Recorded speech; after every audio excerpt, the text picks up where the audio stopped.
Sir 10 নম্বর math. এটা একটা রাস্তা, রাস্তার উপরে স্যার এই যে একটা গাড়ি,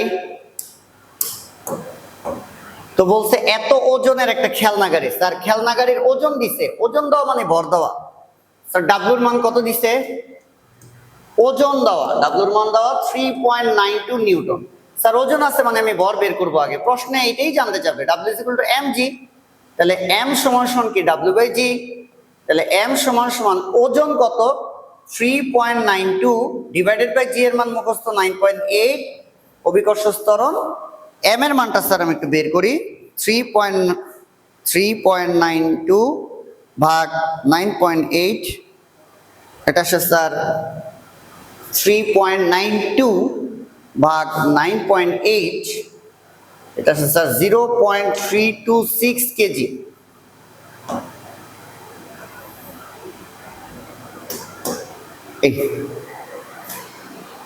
বলছে এতজনের একটা খেলনা গাড়ির উপর বল প্রয়োগ করায়।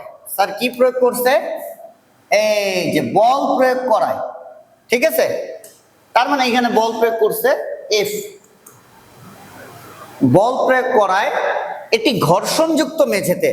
স্যার বইলেই দিচ্ছে ঘর্ষণযুক্ত মেঝেতে, মানে ঘর্ষণ বল আছে, এত ত্বরণে চলতে শুরু করে, ত্বরণের মানটাও বলে দিছে আর ঘর্ষণ বলের মানও বলছে। তাহলে স্যার রাস্তাটা ঘর্ষণযুক্ত, তো ঘর্ষণটা আমরা একটু দেখাই, এই যে এটা দিয়ে আমরা ঘর্ষণ বুঝাই দিলাম, রাস্তায় ঘর্ষণ আছে। গতে বলছে গাড়ির উপর প্রযুক্ত বলের মান কত, এই যে গতে বলছে প্রযুক্ত বলের মান কত। তাহলে আমার দেখতে হবে বস্তু যখন সামনের দিকে যাবে কয়টা বল কাজ করবে। স্যার দুইটা বল কাজ করবে, একটা প্রযুক্ত বল আর একটা ঘর্ষণ বল। এই যে এখানে বলছে গাড়ির উপর বল প্রয়োগ করায়, তার মানে এফ এর মান আছে, আর এইখানে যে ঘর্ষণ বলের মান দিয়ে দিছে, এফ কে এর মান বলে দিছে 0.5 নিউটন। তাহলে একটা বস্তুর উপর যখন দুইটা বল এফ আর ঘর্ষণ বল, একটা বস্তুর উপর দুইটা বল থাকলে সূত্র summation F is equal to M A. Summation F মানে এফ মাইনাস এফ কে। বিয়োগ দিলাম কেন? কারণ বল দুইটা বিপরীত দিকে, প্রযুক্ত বল ডান দিকে, ঘর্ষণ বল বাম দিকে, সমান সমান এম এ। প্রশ্নেই জানতে চাইছে প্রযুক্ত বলের মান কত, অর্থাৎ এফ এর মান, মাইনাস এফ কে, ঘর্ষণ বলের মান কত 0.5। স্যার এম ভর, ভরের মান কত? এই যে দিচ্ছে ভরের মান, এই যে ভরের মান বের করে রাখছি 0.326 ইনটু ত্বরণ। স্যার ঘর্ষণ যুক্ত মেঝেতে ডিরেক্টলি ত্বরণের মান বলা 0.5 এম এস ইনভার্স 2, তাহলে 0.5। এফ এর মান কত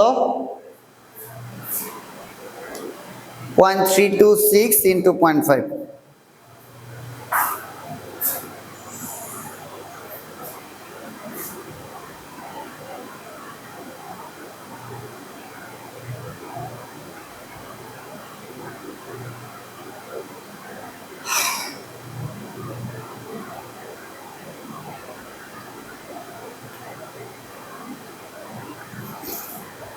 স্যার এই জায়গাটা আমি একটু ভুল করছি, এই ভাগফলটা আসে স্যার 0.4। ওকে, আচ্ছা তাহলে স্যার এই জায়গাটায় ভরটা একটু ভুল করছি, এটা হবে 0.4 ইন্টু 0.5, এটা হয় স্যার এই টাইপের গেলে প্লাস, আর এই দুটো গুণ দিলে হয় যোগ 0.2, তাহলে এফ এর মান আসে 0.7 নিউটন। এই স্যার আমার ঘতে বলছে ঘর্ষণযুক্ত, ঘর্ষণযুক্ত ও ঘর্ষণবিহীন মেঝেতে ত্বরণের কিরূপ পরিবর্তন। তাহলে ঘ স্যার ফার্স্টে ঘর্ষণযুক্ত মেঝেতে আমি ত্বরণ বের করি, তারপর ঘর্ষণবিহীন মেঝেতে আমি ত্বরণ বের করি, তারপর দুইটা ত্বরণ বিয়োগ করে দিই, ত্বরণের পরিবর্তন হয়ে যাবে। তাহলে আমরা লিখি ঘর্ষণ যুক্ত মেঝেতে, মেঝেতে ত্বরণ, ঘর্ষণযুক্ত মেঝেতে ত্বরণ কত? উদ্দীপকে বলা আছে 0.5 এম এস ইনভার্স। এবার স্যার ঘর্ষণ বিহীন, বিহীন, ঘর্ষণ বিহীন মেঝেতে ত্বরণ এ2 এর মান বের করি। স্যার এই রাস্তায় খেয়াল করো, ঘর্ষণ বল যদি বিহীন, মানে ঘর্ষণ বল যদি না থাকে, তাহলে বল একটা যেটা কিনা প্রযুক্ত বল, ঘর্ষণ বিহীন তার মানে এবার ঘর্ষণ বল ইগনোর নাই, তাহলে প্রযুক্ত বল একটা, তাহলে স্যার একটা বলের জন্য সূত্র F is equal to M A. তাহলে এ সমান সমান এফ ডিভাইডেড বাই এম।